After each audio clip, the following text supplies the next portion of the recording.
सबै प्रदेशका सातै खबरहरूको स्पेशल प्याकेज प्रदेश खबरमा स्वागत छ। म मेनुका बस्नेत।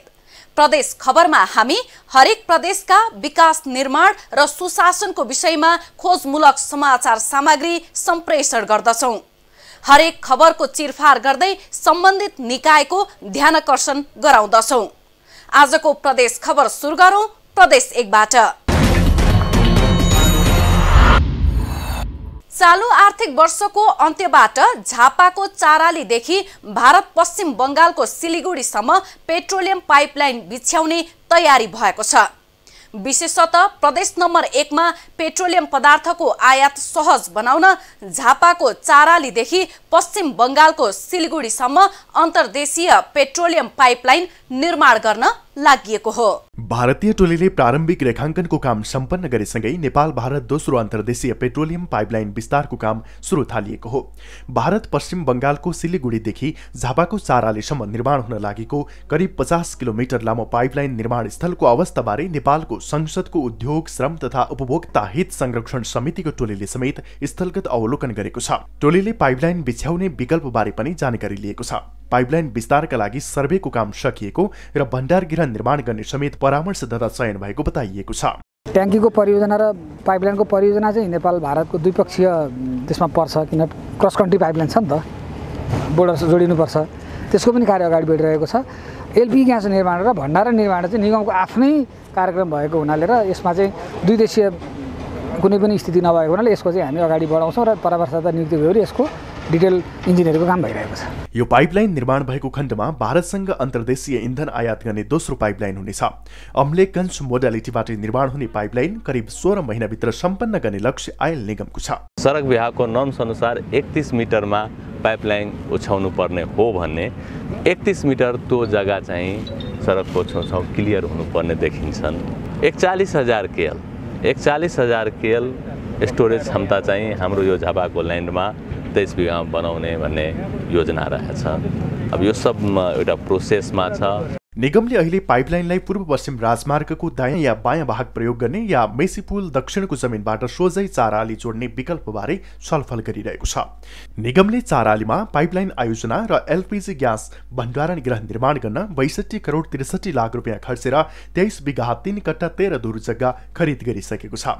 आयल निगमका अनुसार चारालीमा करिब 4000 मेट्रिक टन क्षमताको एलपीजी ग्यासको भण्डार समेत निर्माण गरिनेछ। यो प्लान्टको एलपीजी ग्यासले प्रदेश 1 लाई 50 दिन सम्म धर्न सक्नेछ। यस्तै यो पाइपलाइन विस्तार भएको खण्डमा प्रदेश नम्बर 1 र प्रदेश नम्बर 2 का सम्पूर्ण जिल्लामा इन्धनको आपूर्ति सहज हुने अपेक्षा गरिएको छ। इन्धन आपूर्तिका लागि प्रदेश तहमा निगमबाट थालिएको कदम सकारात्मक छ। यद्यपि यसलाई तोकिएकै समयमा निर्माण सम्पन्न गर्न निगमको सक्रियता कति रहन्छ यो त भविष्यले अवश्य बताउनेछ। टिभी टुडे एसडी टेलिभिजनका लागि जिल्ला ब्युरोको सहयोगमा झापा सहकर्मी नारायण अरियालको रिपोर्ट। अब लागौं प्रदेश 2 को खबरतर्फ। प्रदेश 2 को सरकारले छोरीहरूको सुरक्षा र शिक्षाका लागि बेटी पढाऊ बेटी बचाऊ कार्यक्रम लागू गरेको छ। बेटी पढाऊ र छोरी बचाऊ अभियान लोकप्रिय नारा भए पनि त्यसको प्रभावकारिता देखिएको छैन। महिला हिंसादेखि विद्यालय शिक्षामा समेत छोरीहरू असुरक्षित बन्दै गएका छन्। पछिल्लो समयमा प्रदेश 2 मा बलात्कारका घटना बढ्नुले छोरीहरू असुरक्षित बन्दै गएका हुन्।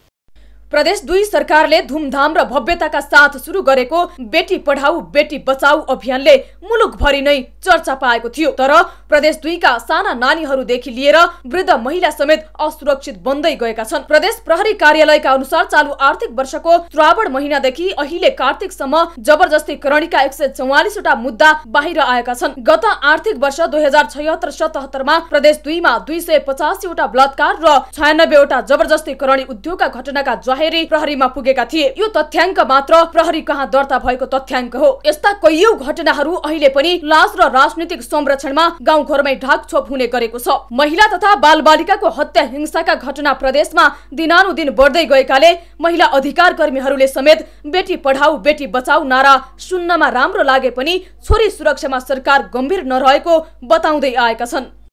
जबसम्म हामीले जतिसुकै बेटी बचाऊ बेटी पढाऊ भनेर अभियान गरे पनि, जति हामीले जहाँ गएर जुन कार्यक्रम गरे भने पनि त्यो जबसम्म हाम्रो आफूमा परिवर्तन आउँदैन तबसम्म त्यो कुनै पनि आफ्नै घर परिवारदेखि विद्यालय र सार्वजनिक स्थलमा महिला तथा बालिका असुरक्षित देखिएका छन्। पछिल्लो समय महोत्तरीको 2वटा घटनाले त मुलुकलाई नै लज्जित पारेको छ। महोत्तरीको औरही नगरपालिकाका 9 महिने शिशुलाई समेत बलात्कार गरी हत्या गरेर जंगलमा शव फालेको थियो भने यही हप्ता जिल्लाको बर्दिवासमा 6 वर्षीय बालिकालाई निर्ममतापूर्वक हत्या गरेर शव बोरामा राखेर फालेका थिए। त्यो 6 वर्षको बच्चा हो, त्यो मेरो छोरीसँग मैले त्यसलाई बात गरेर हुर्काएको त्यो बच्चालाई हामी बर्दिवासबाट त्यसलाई यी घटनाले प्रदेशमा छोरीको सुरक्षा अवस्थामाथि प्रश्न मात्र उठाइएका छैनन्। प्रदेश 2 सरकारले चलाएको बेटी पढाऊ बेटी बचाऊ अभियानमाथि समेत औंला ठडाइएको छ। छोरी बचाउन र पढाउन सरकारले थालेको अभियानले छोरीहरू अब पढ्ने आशा देखाएको थियो, तर उनीहरू घरमै सुरक्षित नभएपछि यो अभियानले खासै प्रभाव नपारेको टिप्पणी हुँदै आएको छ। तर बालबालिकाहरू क्रमगत रूपमा असुरक्षित देखिँदैछन्। उसँग बालबालिकाहरूसँग महिलाहरूसँग बेटीहरूसँग बलात्कारको परिस्थिति, असुरक्षाको परिस्थिति, अमर्यादाको छ। यसतर्फ प्रदेश 2 को सरकार मुख्यमन्त्रीजीको ध्यान जानुपर्छ जस्तो मलाई लाग्छ। महिला तथा बालबालिकाको हत्या हिंसा दिनानुदिन बढ्दै गएको प्रहरीको तथ्याङ्कले देखाएको छ। यता प्रदेशका मन्त्री र नेताले छोरीको सुरक्षामा गम्भीर रहेको बताउन छोडेका छैनन्। यसमा हामी चाहिँ अहिले प्रदेश सरकारको साँच्चै के भन्ने हो भने जिम्मेवारी अहिले जुन किसिमको प्रहरी प्रशासन मोबिलाइज गरेर अपराधीलाई जुन कारवाही गर्ने हामीले चाहेका छौँ, गर्न खोजेका छौँ, त्यो गर्नमा कहीँ न कहीँ हाम्रो असमर्थता छ। साइकल बाँडेर सरकारले बेटीहरूलाई प्रोत्साहन गरे पनि छोरी चेलीहरूको सुरक्षामा प्रदेशको ध्यान पुगेको छैन। घरमा समेत उनीहरू असुरक्षित हुँदा समेत सरकारले कुनै ठोस कानुन नल्याउँदा असुरक्षित बनेका हुन्। जिल्ला जिल्लामा यस्ता जघन्य घटना घटे पनि राजनीतिक संरक्षणमा अपराधीहरूलाई बचाउने गलत प्रवृत्तिले दोषीले उन्मुक्ति पाउँदा अपराध न्यूनीकरण नभएको हो। टिभी टुडे एचडी टेलिभिजनका लागि जिल्ला ब्युरोको सहयोगमा महोत्तरी सहकर्मी नवीन चौधरीको रिपोर्ट। अब लागौ बागमती प्रदेशको खबरतर्फ। संघीय सरकारले सालको काठ सदुपयोगमा प्रतिबन्ध लगाउँदा देशभरका वन क्षेत्रमा काठ कुहिने अवस्थामा पुगेका छन्। सरकारको निर्णयका कारण लाखौं क्युफिट काठ कुहिँदै गएको छ। यसबाट सरकारलाई प्राप्त हुने करोडौं रुपियाँ आम्दानी समेत गुमेको छ। यस्तै बागमती प्रदेशको मकवानपुरका सामुदायिक वनमा पनि काठ कुहिँदै गएका छन्। वनमा काठ कुहिँदा लाखौंको नोक्सानी भएको छ। नेपाल सरकार मन्त्री परिषदको 2077 जेठ 15 गतेको बैठकले वन क्षेत्रबाट सालको काठ कटान गर्न, ओसार पसार र बिक्री वितरण गर्नमा प्रतिबन्ध लगाएको थियो। काठ कटान, ओसार पसार र बिक्री वितरणमा लगाएको प्रतिबन्ध फुकुवा नहुँदा देशभरका वन क्षेत्र प्रभावित भएका छन्। यस्तै जेठ 28 गतेको मन्त्री परिषदको बैठकले अन्य प्रजातिका काठ कटान, ओसार पसार र बिक्री वितरण फुकुवा गरे पनि साल प्रजातिको काठ कटान, ओसार पसार र बिक्री वितरणमा लगाएको प्रतिबन्धलाई निरन्तरता दिएको थियो। सरकारको यस्तो निर्णयबाट वनमा कटान भइसकेका सालका काठहरू कुहिने अवस्थामा पुगेका छन्, जसबाट राज्यलाई करोडौं नोक्सानी भएको छ। यसको चाहिँ गुणस्तर कम भएको हुनाले यसको राजस्वदेखि लिएर यसको क्वालिटी, यसको क्षमता नै लेस भएर जाँदाखेरि हामीलाई राजस्व पनि कम, आम्दानी बाँध्ने पनि कम, उपभोक्ताको पनि तपाईँको एगो माल भनेर अहिले कागजमा गरिरहेछ, भोलि त्यो एगो माल हुन सक्दैन, बिगो हुन सक्छ। गुणस्तरहीन भएपछि सोझा जस्तो हुन सक्दैन पछि। सरकारी निर्णयका कारण कटान, मुछान र वन व्यवस्थापनको काम समेत प्रभावित हुँदा वन क्षेत्रको गुणस्तरमा समेत असर परेको छ। सदुपयोग गर्न नपाउने भएपछि वनमा रहेका मुडा र सुकेका काठ संकलन गर्न नसक्दा वनको गुणस्तरमा ह्रास हुँदै गइरहेको छ। काटिएका काठको सदुपयोग पनि 6 महिनादेखि गर्न नपाउँदा सामुदायिक वन समूह सञ्चालन हुनै नसक्ने अवस्थामा पुगेका छन्। भूकम्प पीडित र घर निर्माणको तयारी गरेका उपभोक्ताहरू काठको अभाव झेलिरहेका छन्। काठ दाउरा नफुल्दाखेरि के भइदियो भने जनताले भनौँ न वन सामुदायिक वनहरूले सामुदायिक वनहरूमा कर्मचारीलाई तलब खुवाउने पनि छैन। विकास निर्माण गर्ने निकै ठाउँमा विकास निर्माण गरेको छ, विकास निर्माण गर्ने ठाउँ पनि छैन। विभिन्न ठाउँमा त जनताहरूको चुलो बढेको पनि छैन। देशभरका वनका काठ कुहिने अवस्थामा पुगेको गुनासोपछि संघीय वन मन्त्रालयबाट गठन भएको छानबिन समितिले समेत प्रतिवेदन पेश गरिसकेको छ। तर पनि प्रतिवेदनको सुझाव कार्यान्वयन नगरी पुनः छानबिन समिति गठन गरेर समय कटाउँदै जानुले काठ नष्ट हुने अवस्थामा पुर्याउने षड्यन्त्र भइरहेको सामुदायिक वन उपभोक्ता महासंघको आशंका छ। शान्तिपूर्ण ढंगले आन्दोलन गर्दा सरकारले काठ सदुपयोग गर्न पाउने निर्णय नगरे कडा आन्दोलन थाल्ने महासंघको भनाइ छ।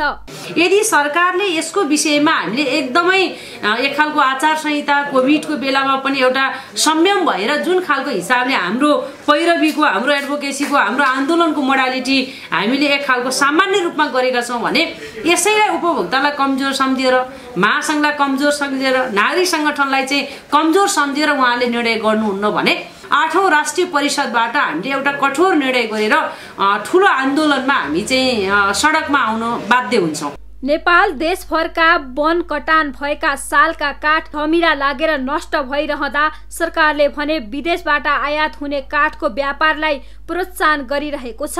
आन्तरिक उत्पादित काठ कुहिँदै जाने, विदेशबाट आयात बढाउनेले नेपाली पैसा विदेश पठाउनु हो। यसर्थ सडे गलेका काठको समुचित उपयोग गर्न राज्यले ठोस पहल गर्न आवश्यक छ। अब लागौं गण्डकी प्रदेशको खबरतर्फ।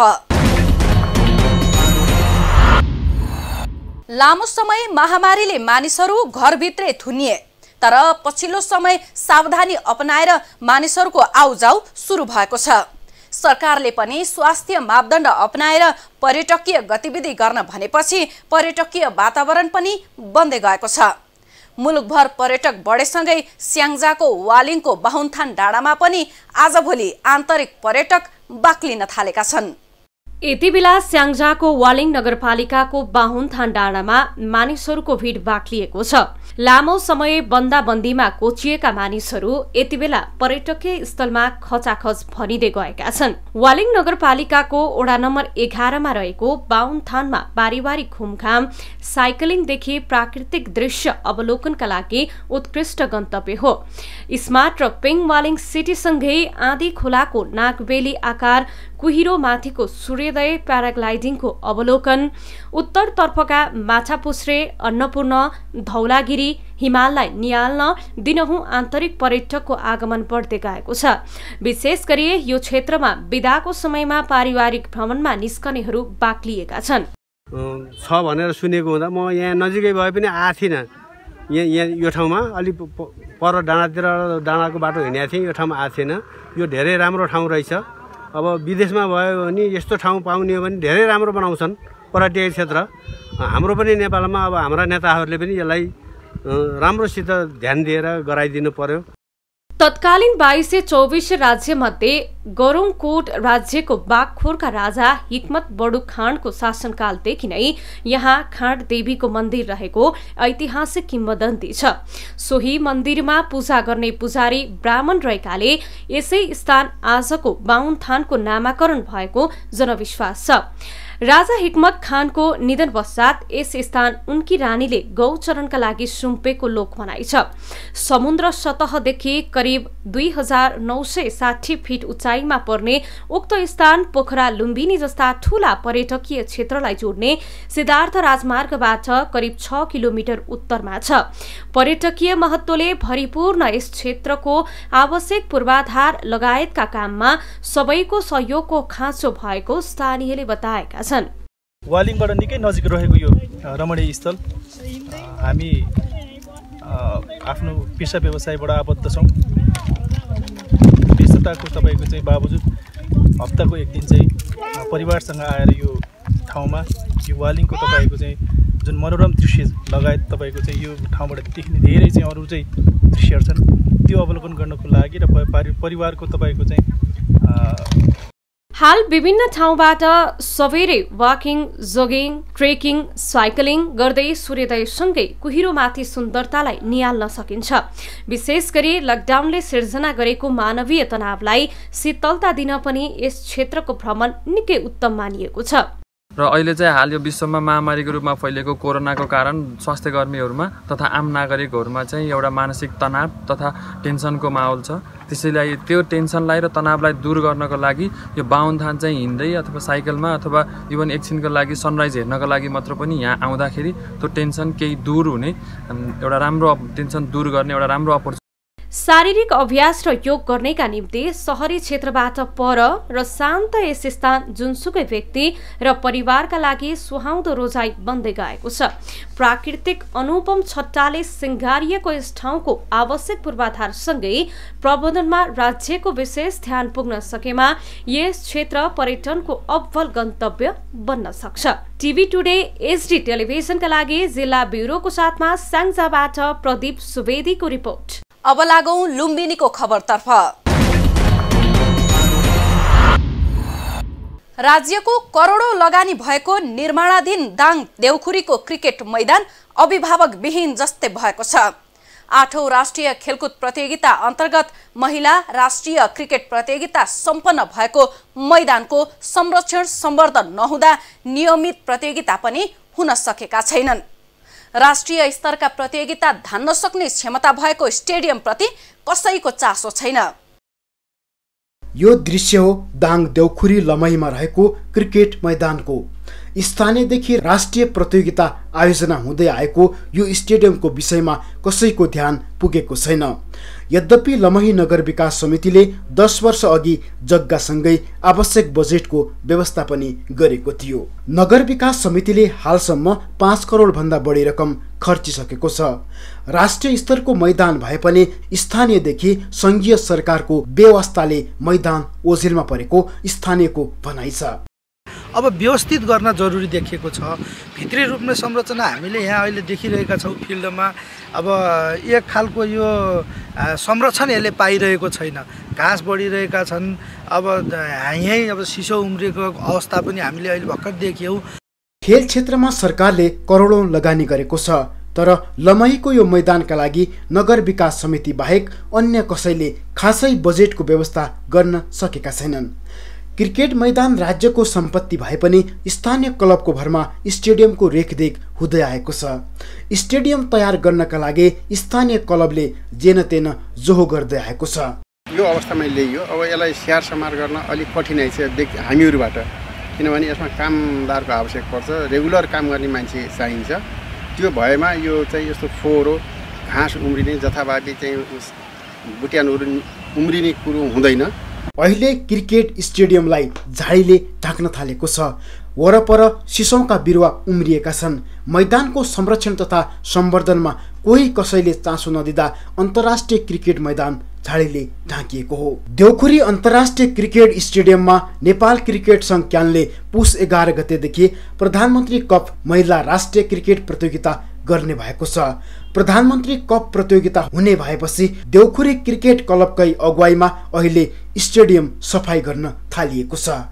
लमही नगरपालिका 5 मा रहेको स्टेडियमको संरक्षण र सम्वर्धन गर्ने दायित्व ओडाको भए पनि ओडा बेखबर छ। यद्यपि ओडाले आफ्नो बचाउ गर्दै आएको छ र यसमा अब राष्ट्रिय स्तरबाट नै यसको मर्मत समार पुनर्निर्माण र यसको व्यवस्थापनको लागि केन्द्रबाट पनि यसको आवश्यकता महसुस भएको छ। अन्तर्राष्ट्रिय क्रिकेट मैदानमा स्थानीय प्रदेश र संघीय सरकारको चासो हुनुपर्ने हो। सबैको चासो हुन सकेमा स्टेडियमको संरक्षण र सम्वर्धनसँगै खेल प्रतियोगिता गर्न सकिन्छ। तर खेल आयोजना हुँदा मात्र चासो गर्ने, तर संरक्षण र सम्वर्धनमा चासो नदिने प्रवृत्ति छ। यद्यपि पौषमा आयोजना हुने खेलको लागि लमही नगरपालिकाले केही सघाएको छ। तर यो क्रिकेट मैदान अहिलेसम्म राज्यको कुनै पनि तह नगर विकास समिति भन्दा अन्तबाट कतै पनि बजेट व्यवस्थापन भएको छैन र कसैको पनि यसमा आँखा परेको छैन। तर पनि लमही नगर विकास समितिले यो क्रिकेट मैदानलाई व्यवस्थित ढङ्गले अगाडि बढाइरहेछ।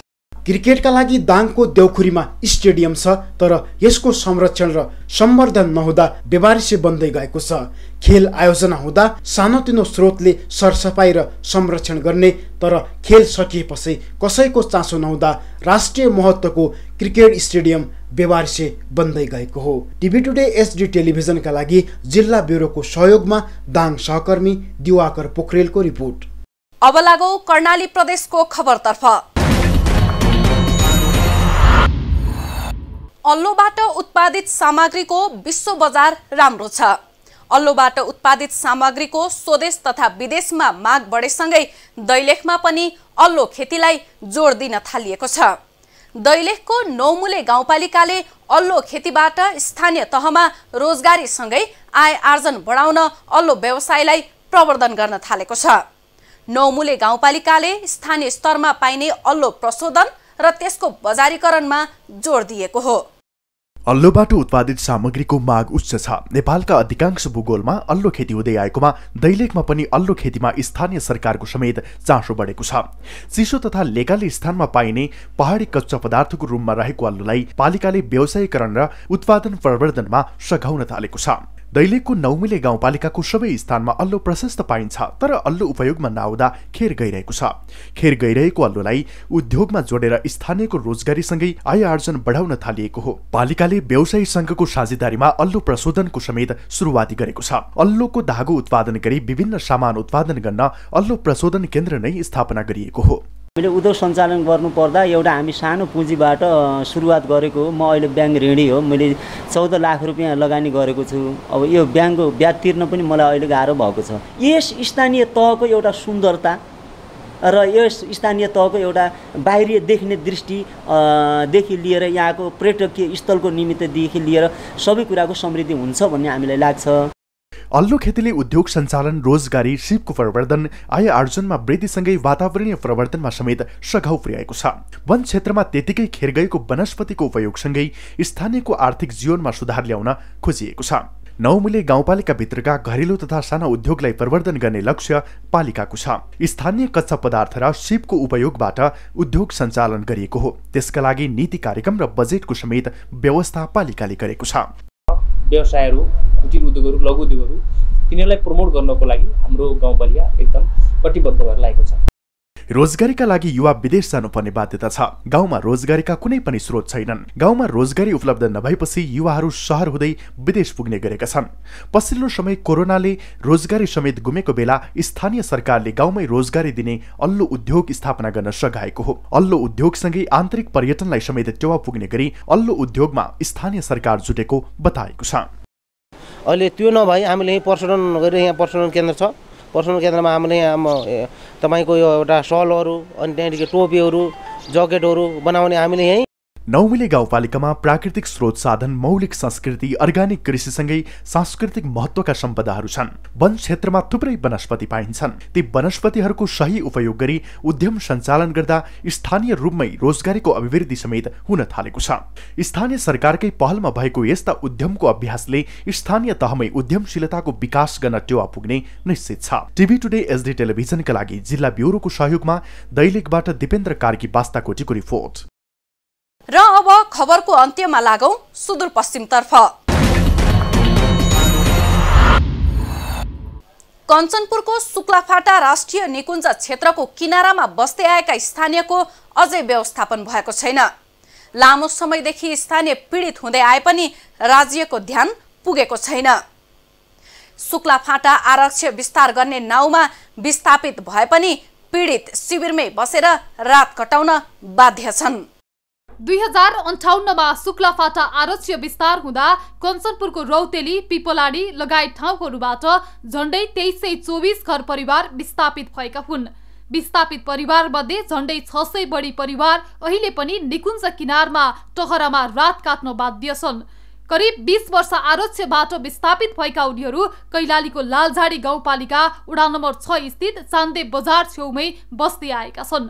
काहीँ किन कुच्चा सुच्चा काटो बनालो आर्मीहरूले पकडछन्, 500 लिन्छन्, ब्यारीको लैजान्छन्। हजुरको ती बाख्रा पालु गरिब मान्छन्, पालु भने के खाने, छोराछोरीलाई न पढाउँ भने त्यो पनि दुःखै छ। करिब 20 वर्ष यता धेरै सरकार फेरिए, मुलुकमा व्यवस्था परिवर्तन समेत भयो, तर आरक्ष पीडितको लागि सुरक्षित र दिगो बासको व्यवस्था भएको छैन।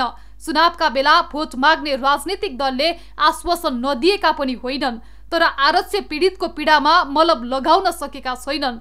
पीडितको उचित व्यवस्थापन गर्न भन्दै 28 वटा सरकारी आयोग समेत नबनेको होइन, तर जतिसुकै आयोग बने पनि पीडितका लागि सिनको भास्न सकेका छैनन्। जनताको न्यूनतम आवासको व्यवस्था गर्नुपर्ने राज्यको दायित्व भए पनि 2 दशकदेखि टहरामा रात कटाउने पीडितमाथि निकुञ्जले थप पीडित बनाएको छ। हामीलाई समस्या छ हजुर, दाउरो पनि हामीले लिएर बाल्न पाउँदैनौँ। हात्तीको पनि हाम्रो चपेटामा छौँ, नीलगाईको पनि हामी मृगको चपेटामा छौँ। चोरी चपारी लिएर हामीले बुतरा गरेका छौँ। हामीले नै पाउनु चाहेका होइनौँ। हाम्रो अधिकारको खोसेको सम्पत्ति फिर्ता होस् भने हामी त्यो चाहेका। ठेङ्ग्राभित्र बसिराखेको अवस्था छ। अब काट्न निकुञ्जले दिँदैन।